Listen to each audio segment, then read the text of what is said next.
आइए देखते हैं। आज हमारा नेक्स्ट टॉपिक है पॉलिनेशन। अब यह पॉलिनेशन के बारे में देखने से पहले थोड़ा पिछली क्लास के बारे में जानें। तो वहाँ पर हम मेल और फीमेल रिप्रोडक्टिव ऑर्गन के बारे में पढ़ चुके हैं, जहाँ पर हमने मेल रिप्रोडक्टिव ऑर्गन के बारे में पढ़ा कि स्टेमेन, माइक्रोस्पोरेंजियम और पोलन ग्रेन, यानी कि स्टेमेन को ही वहाँ पर हम एंथर कहते हैं, जो कि फिलामेंट में लगा होता है और बाइलोड होता है। वहीं दूसरा हम पढ़ें कि फीमेल रिप्रोडक्टिव ऑर्गन, और यह फीमेल रिप्रोडक्टिव ऑर्गन में देखें तो इसके 3 मेन पार्ट होते हैं, स्टिग्मा, स्टाइलो और ओवेरी। अब आज का नेक्स्ट टॉपिक है पॉलिनेशन। तो पॉलिनेशन में हम देखते हैं और इसमें बताया गया है कि pollination is the mechanism to transfer of pollen grain to stigma of a pistil is term pollination. The use of external agent to achieve the pollination, यानी कि पॉलिनेशन के लिए हम कुछ एक्सटर्नल एजेंट के भी यूज करते हैं, जैसे कि बटरफ्लाई, बीज और नेक्टर गाइड्स होते हैं। यानी कि ये एक प्रकार से क्या है, एक्सटर्नल एजेंट है। यानी कि एक्सटर्नल एजेंट का मतलब ये पॉलन ग्रेन को एक जगह से दूसरे जगह पर ले जाने का कार्य करते हैं। अब यह काइंड ऑफ पॉलिनेशन के बारे में देखें तो इसमें बताया गया है कि पॉलिनेशन जो होता है वो मोस्टली 3 टाइप का होता है। कितने टाइप का होता है? वो मोस्टली 3 टाइप का होता है, जिसमें फर्स्ट हमारा है ऑटोगैमी। ऑटोगैमी में बताया गया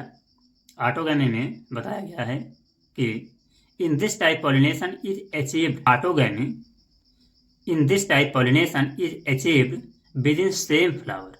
यानी कि इस प्रकार के पॉलिनेशन में एक ही प्रकार का पुष्प होता है, जिसमें transfer of pollen grain from anther to stigma of same flower is called autogamy.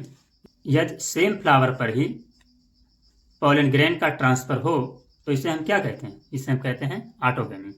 जीटोनोगैमी दूसरा कौन सा है? तो दूसरा हमारा है जीटोनोगैमी। तो जीटोनोगैमी में बताया गया है कि ट्रांसफर ऑफ पॉलन ग्रेन, इसमें बताया गया कि transfer of pollen grain from anther to stigma of another flower of same plant. यानी कि इसमें बताया गया है कि एक ही प्लांट में जब एक पुष्प से दूसरे पुष्प में पॉलन ग्रेन का ट्रांसफर होता है तो उसे हम कहते हैं जियोटोगैमी। नेक्स्ट हमारा तीसरा है जीनोगैमी, यानी कि थर्ड हमारा क्या है? जीनोगैमी। तो जीनोगैमी में बताया गया कि transfer of pollen grain from anther to stigma. यानी कि जीनोगैमी में बताया गया कि transfer of pollen grain from anther to stigma of different plant, this is only type of pollination. यानी कि ये क्या है? एक प्रकार से केवल पॉलिनेशन के द्वारा होता है, जो which is genetically different type of plant। यानी कि जीनोगैमिक टाइप का पॉलिनेशन उन प्लांट में होता है जो जेनेटिकली डिफरेंट होते हैं। अब इसके बाद हम देखते हैं नेक्स्ट टॉपिक है, वो हमारा है एजेंट ऑफ पॉलिनेशन। तो एक एजेंट ऑफ पॉलिनेशन के बारे में देखें तो बताया गया कि प्लांट जो होते हैं वो मोस्टली 2 टाइप के होते हैं। फर्स्ट हमारा है एबायोटिक। फर्स्ट क्या है? एबायोटिक। और सेकेंड हमारा है बायोटिक। यानी कि एबायोटिक मीन्स हुआ कि those plant pollination transfer from one place to another place by the help of wind and water, called abiotic plant. And second हमारा है बायोटिक प्लांट में बताया गया कि those pollination transfer by one to another place by animal is known as biotic plant. तो biotic plant में बताया गया कि only small proportion of plant use abiotic agent. कहने का तात्पर्य यह है कि एबायोटिक एजेंट के द्वारा हम बहुत कम मात्रा में पॉलिनेशन का यूज करते हैं। जैसे एग्जाम्पल में देखा जाए तो Vallisneria and Hydra are pollinated by water, जो कि क्या है? एबायोटिक प्लांट होते हैं।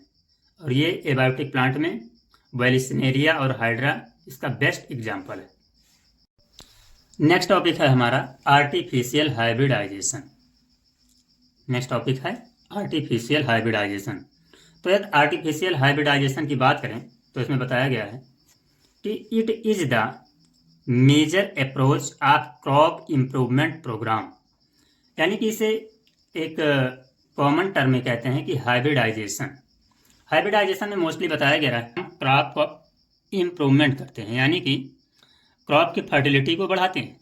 लेकिन यह हाइब्रिडाइजेशन के बारे में बात करें तो इसका एक मेन ड्रॉबैक ये है कि जो हाइब्रिड सीड होते हैं या हाइब्रिड स्पीसीज होते हैं, they are survive only one generation.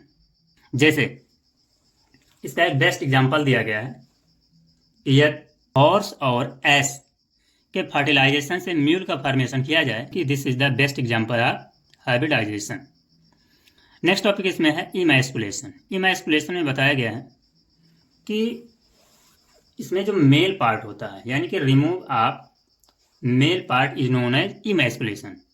Means इसमें बताया गया कि if the female parent bear bisexual plant, यानी कि जो फीमेल पेरेंट होता है यदि वो बाइसेक्सुअल प्लांट को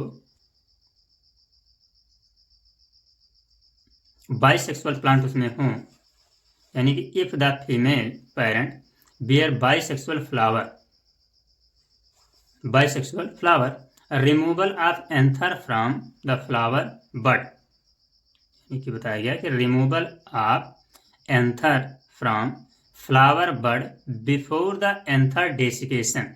डेसिकेशन मीन्स होता है कि एंथर की ओपन होने से पहले यदि उसको बड फॉर्म में ही क्या किया जाए, रिमूव कर दिया जाए, with using a pair of forceps is necessary is known as emasculation process।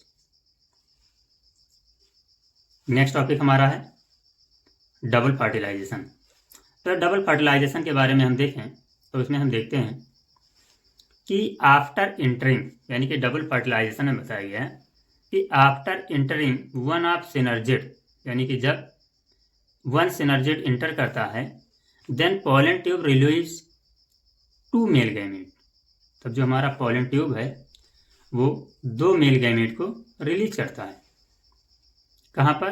To male gamete release in cytoplasm of synergid which one of male gamete move toward the egg cell and fuse with its nucleus, यानी कि जिसमें दोनों में से एक जो gametes होता है वो एग साइटोप्लाज्म के न्यूक्लियस से फ्यूज करता है, thus completing द सिनगैमी। और वो क्या कंप्लीट करता है? सिनगैमी प्रोसेस को कंप्लीट करता है।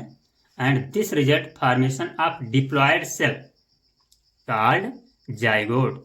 और इस सिनगैमी के थ्रू एक डिप्लॉयड सेल जिसका नाम है जाइगोट का फॉर्मेशन होता है। द अदर मेल गैमेट, यानी कि जो नेक्स्ट दूसरा बचा हुआ है, they move toward to polar nuclei. कहाँ पर मूव करता है? पोलर न्यूक्लियाई की तरफ मूव करता है, located in central cell and fuse with them to produce triploid primary endosperm nucleus. This involves fusion of 3 haploid nuclei is termed known as triple fusion. आगे देखते हैं, this involves the fusion of 3 haploid nuclei is termed as triple fusion. Since this two type fusion, syngamy and triple fusion called double fertilization। इस प्रकार के fertilisation को हम क्या कहते हैं? तो इसे हम कहते हैं डबल फर्टिलाइजेशन। आगे देखते हैं, नेक्स्ट टॉपिक है आफ्टर फर्टिलाइजेशन।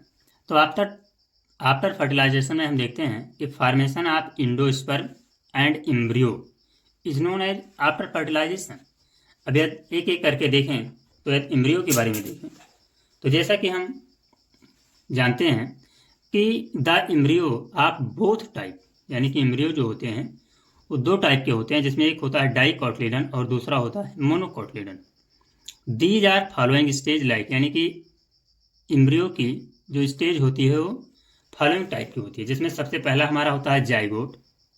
जाइगोट से 2 सेल स्टेज होता है, 2 सेल से 4 सेल, 8 सेल, और 8 सेल के बाद में हमारा होता है ग्लोबुलर सेल स्टेज। यानी कि इसे हम ऐसा भी कह सकते हैं कि जाइगोट के बाद ग्लोबुलर सेल स्टेज के बाद थोड़ा आगे चलते हैं तो देखते हैं हार्ट सेल यानी कि heart shape embryo. Heart shape embryo के बाद में जो लास्ट हमारा आता है वो क्या होता है, मैच्योर स्टेज। यानी कि लास्ट हमारा क्या है, मैच्योर स्टेज होता है।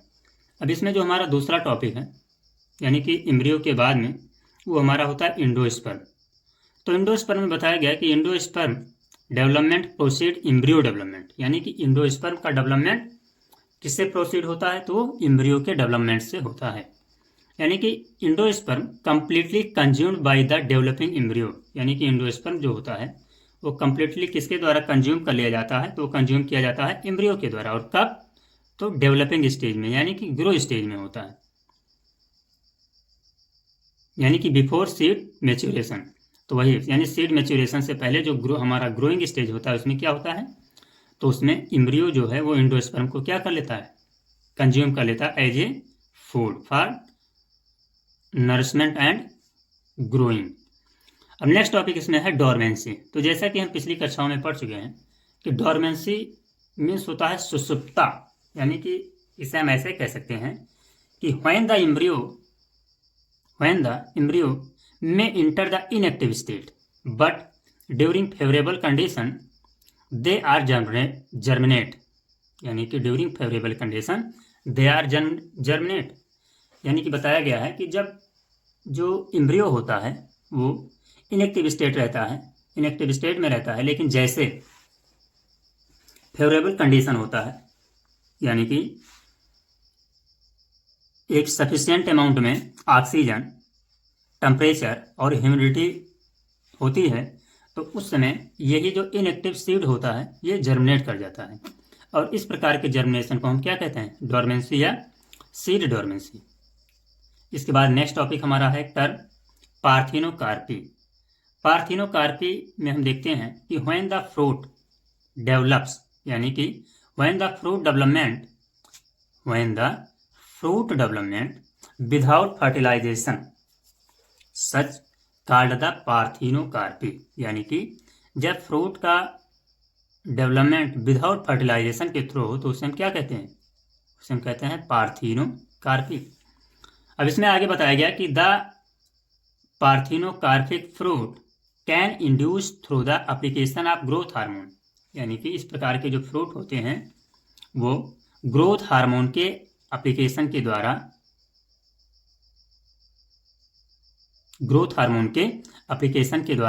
उनका फॉर्मेशन होता है। And such fruit are seedless.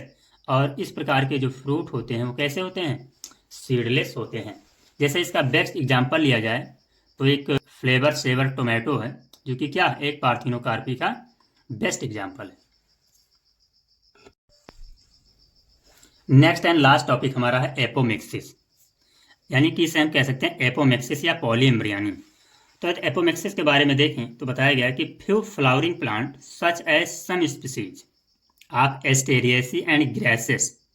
यानी कि कुछ जो फ्लावरिंग प्लांट होते हैं उसमें यदि एस्टेरिएसी और ग्रासेस की बात करें तो बताया गया है कि दे हैव इवॉल्व्ड ये special mechanism to produce seed.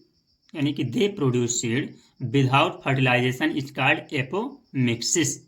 Means कह सकते हैं कि एपोमिक्सिस एक ऐसी प्रक्रिया है या एपोमिक्सिस एक ऐसा मैकेनिज्म है जिसमें सीड का फॉर्मेशन तो होता है लेकिन फर्टिलाइजेशन नहीं होता है। इस प्रोसेस को ही हम एपोमिक्सिस कहते हैं। नेक्स्ट हमारा है पॉलीएम्ब्रियनी।